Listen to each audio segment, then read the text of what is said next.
આજે હું તમારી સાથે શેર કરીશ ઇન્સ્ટન્ટ ઢોકળાની રેસીપી।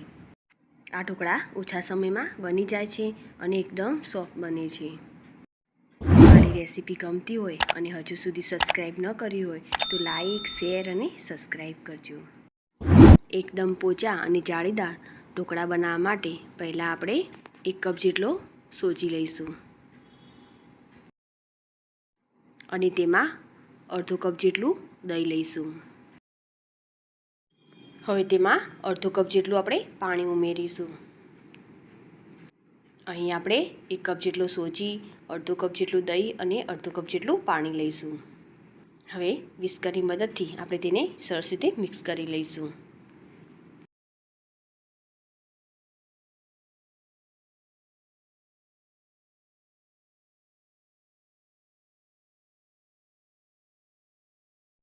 બેટર થોડું ડ્રાય લાગે તો થોડું પાણી ઉમેરીને આ રીતે બેટર રેડી કરી લેવું।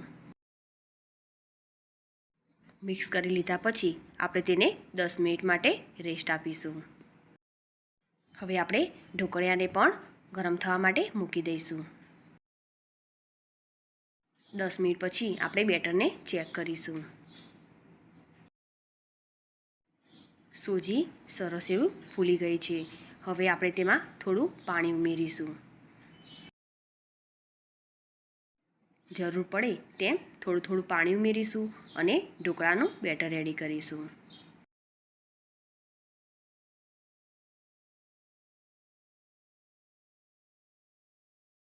બેટર આપણે આ રીતે રેડી કરવાનું છે। હવે તેમાં સ્વાદ પ્રમાણે મીઠું ઉમેરીશું। હવે તેમાં વાટેલા 2 ચમચી જેટલા આદુ લસણ મરચાંને એડ કરીશું। હવે બધી જ વસ્તુને સરસ રીતે મિક્સ કરી લઈશું।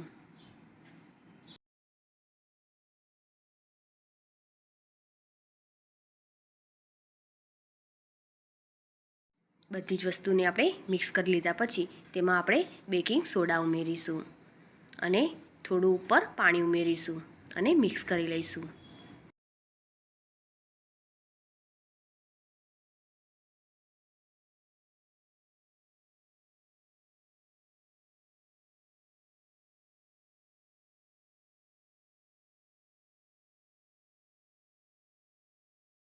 મિક્સ કરી લીધા પછી આપણું ઢોકળા માટેનું બેટર સરસ એવું રેડી છે। હવે આપણે જે પ્લેટમાં ઢોકળા બનાવીશું તેને તેલ લગાવી લઈશું અને બનાવેલા બેટરને તેમાં કાઢી લઈશું।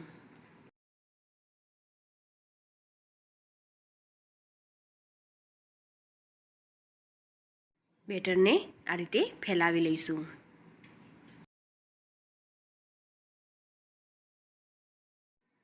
હવે તેના ઉપર લાલ મરચું પાવડર ઉમેરીશું।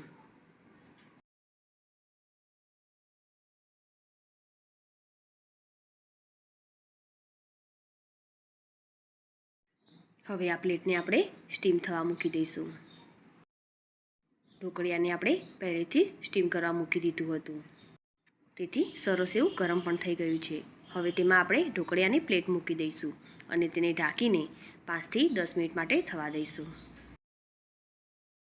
10 મિનિટ પછી આપણે તેને ચેક કરીશું તો ઢોકળા સરસ એવા રેડી થઈ ગયા છે। હવે આપણે ગેસની ફ્લેમ બંધ કરી દઈશું અને આ પ્લેટને ઠંડી થવા દઈશું। ઢોકળા સરસ એવા ઠંડા થઈ ગયા છે। હવે તેને આપણે કટ લગાવી લઈશું।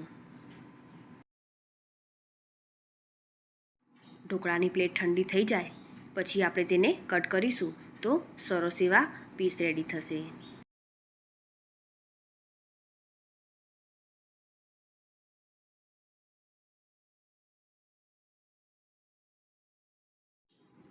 ઢોકળાને આપણે કટ કરી લીધા છે। હવે આપણે વઘાર કરીશું તો તેમાં 2 ચમચી જેટલું તેલ ગરમ કરીશું, તેમાં રાઈ ઉમેરીશું અને થોડા મીઠા લીમડાના પાન ઉમેરીશું અને તેમાં લીલા મરચાં ઉમેરીશું, થોડા તલ ઉમેરીશું અને તેને ઢોકળાની પ્લેટ ઉપર આ રીતે ઉમેરી દઈશું।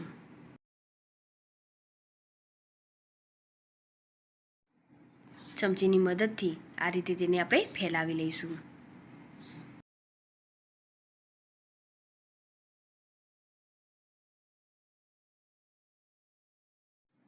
હવે તેના ઉપર લીલા ધાણા ઉમેરીશું.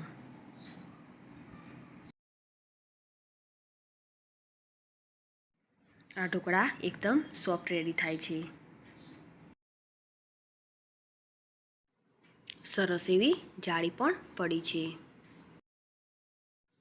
તો આ ઢોકળા ઓછા સમયમાં બની જાય છે અને એકદમ સોફ્ટ અને જાળીદાર બને છે.